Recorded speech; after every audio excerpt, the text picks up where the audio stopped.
Il est temps de démonter le gros pépère. 3 semaines maintenant qu'il est abattu. On voit qu'il est quand même gras comme un boudin. On est quand même sur un wagyu français de Normandie. Là, vous voyez que on a quand même une belle infiltration de gras juste ici au niveau de la basse côte. Ça, c'est le persillé.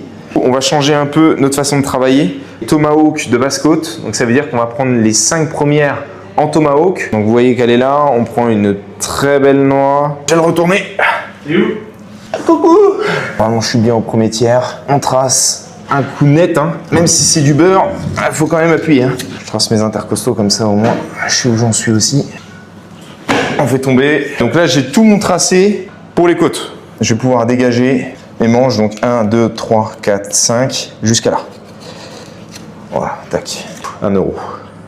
Donc là, le but, c'est vraiment de gratter. On est sur un bœuf plutôt jeune. Vous voyez là, cartilage. Donc on va tout dégager bien comme il faut. Sur les 5 premières. Tu te souviens de ma côte de porc? On l'a laissé combien de mois dans le frigo? On avait trouvé la limite de la maturation, hein. 4 semaines. 4 semaines pour une côte de porc plein air plutôt grasse, largement suffisant. Pour le wagyu, on va pas faire le test. Hein. On le fera peut-être quand on sera milliardaire, hein. Peut-être. Non. On s'est dit 3 semaines déjà pour commencer à la commercialiser, c'est pas mal. Je pense en avoir fait des trucs de ouf. Mais donc là, on va scier notre milieu de train de côte. La viande est déjà sectionnée derrière. Ouais, mais pas le choix. On va éviter d'entailler de l'autre côte. Sur de la cam comme ça, on va éviter de prendre trop de risques non plus. La feuille, elle en aura pris un coup. Maintenant, il va nous rester plus qu'à casser cette partie-ci pour pouvoir finir de désosser en fin de compte. Pour arriver jusqu'à ici, vu qu'on a tracé de l'autre côté, normalement ça devrait s'enlever tout seul. Le problème, c'est la taille. C'est gros. On va la pousser au max. On dégage bien les manches.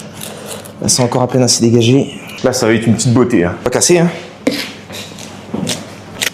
Allez, faut faire gaffe, parce que même si c'est du bœuf, on y va vraiment avec la main. Comme ça, on évite d'abîmer et de casser les côtes. Allez, c'est crispy, hein. Ce petit plat de côte découvert. Là, ça va être une beauté.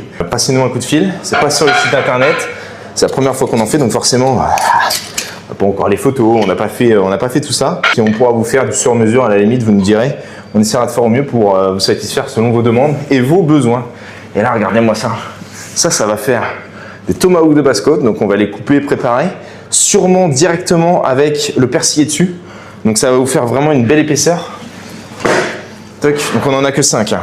Par contre, on va enlever ce qu'on appelle le rhomboïde. Donc, c'est la partie la plus maigre et plutôt ferme du morceau. Donc, ça va partir. Et vous aurez vraiment la pleine basse côte sans le rhomboïde. Et ça, c'est que jusqu'à ce week-end.